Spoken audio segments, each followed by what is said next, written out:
Hello friends, welcome to my channel everyday Chhaya. દોસ્તો, આજે આપણે બનાવીશું પાલકનું બેક રાઈસ, કે જે એકદમ ઇઝી રીતે અને કઢાઈમાં બનાવીશું. ઘરમાં જે આપણા થોડા ઘણા વેજીટેબલ પડ્યા હોય છે એનાથી બનાવી દઈશું. અને ક્યારેક સાંજ માટે કે પછી કોઈ ગેસ્ટ આવવાના હોય તો કંઈક નવું લાગે એ માટે આ એક બેસ્ટ રેસીપી છે. તમે તેને પાપડ કે પછી દહીં બૂંદી જોડે ક્યાં તો પછી એકલું પણ એન્જોય કરી શકો. તો ચાલો શરૂ કરીએ.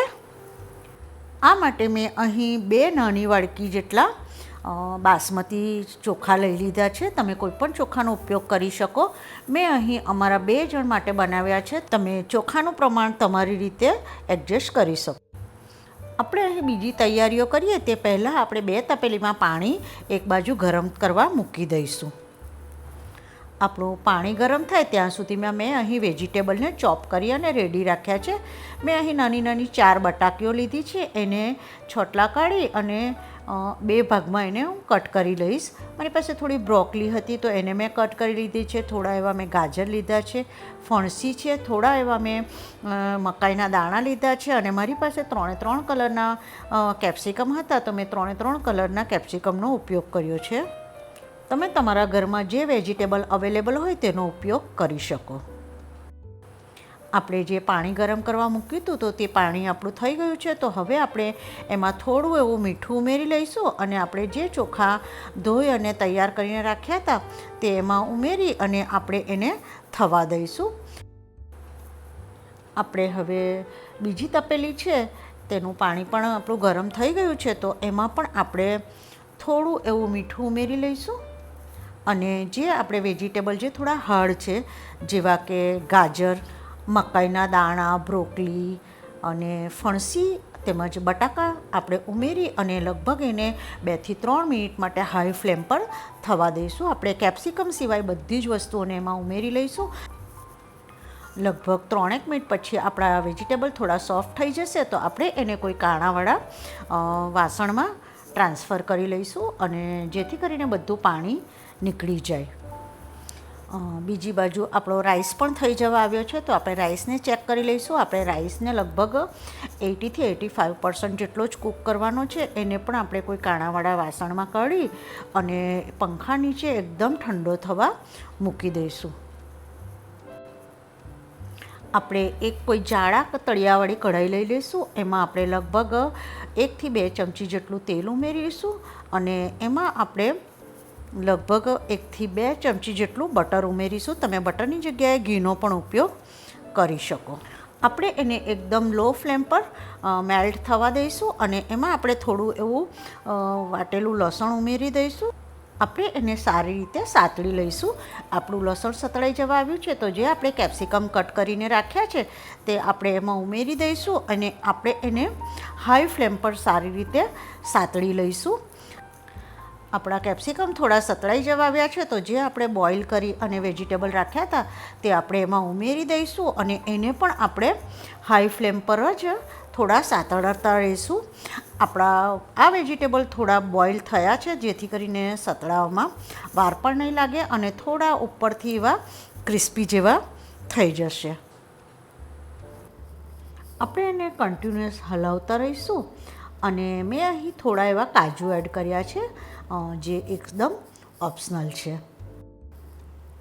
આપણે હવે એમાં થોડા મસાલા કરી લઈએ. તો મસાલામાં આપણે થોડા એવા ચીલી ફ્લેક્સ ઉમેરી લઈશું, થોડો એવો ઓરિગેનો ઉમેરીશું અને થોડા એવા આપણે એમાં મરીનો પાવડર ઉમેરીશું. તેમજ ટેસ્ટ મુજબ મીઠું ઉમેરી આપણે એને સારી રીતે મિક્સ કરી લઈશું. આપણે એને સતત હલાવતા રહીશું જેથી કરીને જે આપણે મસાલા કર્યા છે તે આપણા વેજીટેબલ ઉપર બરાબર કોટ થઈ જાય. હવે આપણે કોઈ ચપ્પુની મદદથી આપણા વેજીટેબલ ચેક કરી લઈશું. તો મેં અહીં પોટેટોને ચેક કરી લીધું છે તો આપણો પોટેટો પણ બરાબર ચડી ગયો છે. તો હવે આપણે ગેસ બંધ કરી અને એને આપણે કોઈક વાસણમાં ટ્રાન્સફર કરી લઈશું. આપણે હવે એક બીજું પેન લઈ લઈશું અને એમાં આપણે 1 ચમચી જેટલું તેલ તેમજ 1 ચમચી જેટલું બટર આપણે સ્લો ગેસે મેલ્ટ થવા દઈશું. આપણું બટર મેલ્ટ થઈ જવા આવે એટલે આપણે એમાં લગભગ 1 ચમચી જેટલું વાટેલું લસણ ઉમેરી દઈશું અને એને આપણે ધીમા તાપે બરાબર સાતળી લઈશું. આપણું લસણ પણ બરાબર સતળાઈ જવા આવ્યું છે તો હવે આપણે એમાં લગભગ એક નાની વાડકી જેટલો એટલે કે 1 થી 1.5 ચમચી જેટલો આપણે એમાં ઘઉંનો લોટ ઉમેરીશું અને આપણે એને એકદમ ધીમા તાપે આપણે જે રીતે શીરો શેકતા હોય તે રીતે એને શેકી લઈશું. તમે ઘઉંના લોટની જગ્યાએ મેંદાનો પણ ઉપયોગ કરી શકો, પણ આપણે જ્યારે ઘરે બનાવતા હોય તો થોડું હેલ્ધી વર્ઝન બનાવતા હોય તો આપણે મેંદાની જગ્યાએ મેં અહીં ઘઉંના લોટનો ઉપયોગ કર્યો છે. આપણો લોટ શેકાઈ જશે એટલે થોડો કલર એનો ચેન્જ થઈ જશે અને થોડી એવી આપણે શીરો શેકતા હોય એવી રીતે એમાંથી સ્મેલ પણ આવવા માંડશે. આપણો લોટ શેકાઈ જવા આવ્યો છે તો હવે આપણે એમાં મેં અહીં 1 વાડકી જેટલું દૂધ લીધું છે, જે ગરમ કરેલું દૂધ છે. તો એમાં ઉમેરી અને સારી રીતે આપણે એને મિક્સ કરી લઈશું. આપણે એને ધીમે તાપે હલાવતા જઈશું જેથી કરીને થોડી વારમાં થીક થવા માંડશે. હવે આપણે એમાં થોડા એવા મસાલા કરીએ.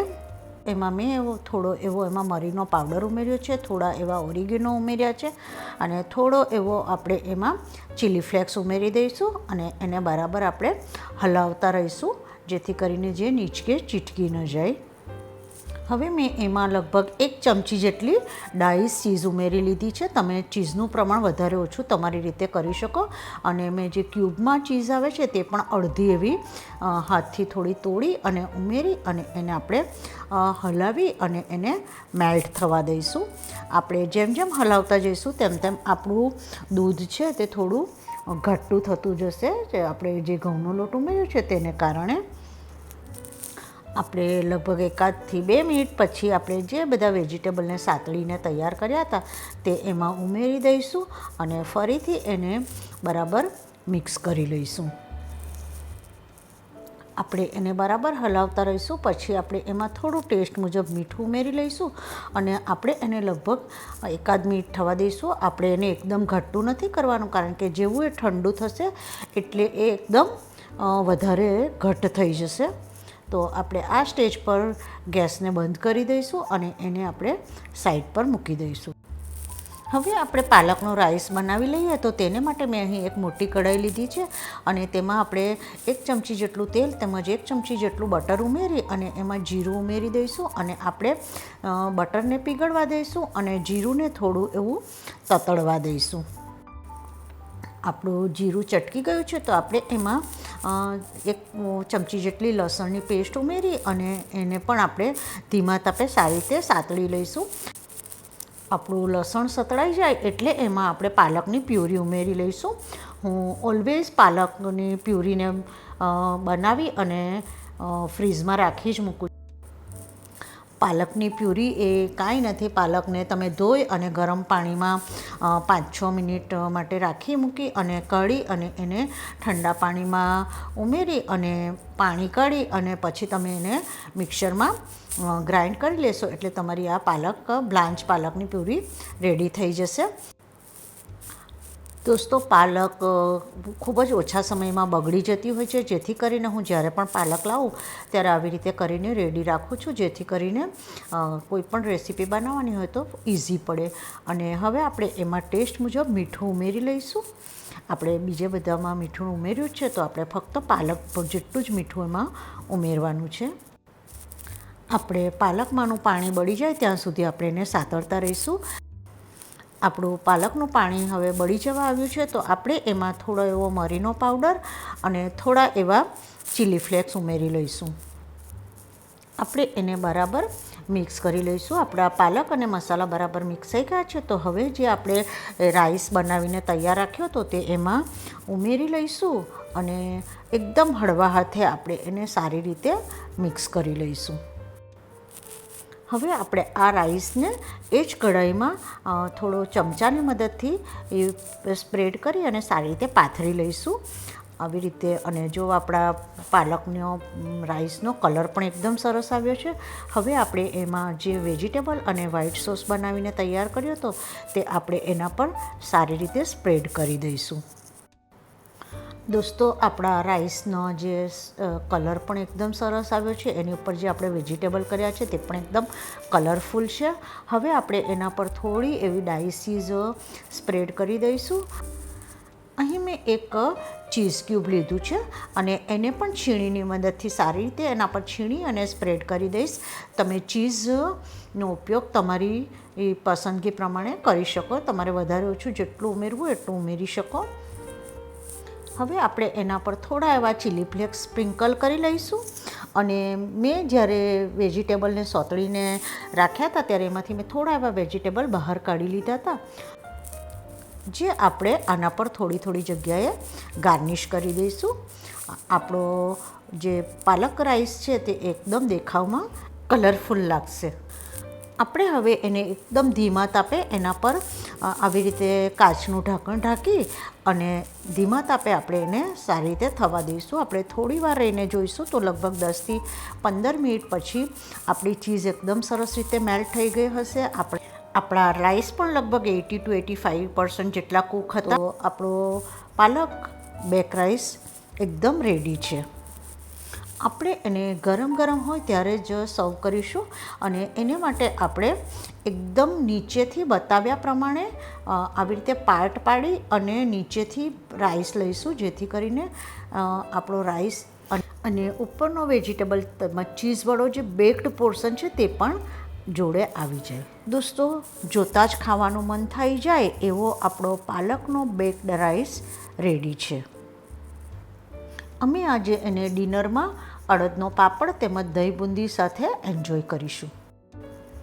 Thank you for watching my channel. અને જો તમને મારી રેસિપીઓ ગમતી હોય તો પ્લીઝ સબસ્ક્રાઈબ માય ચેનલ.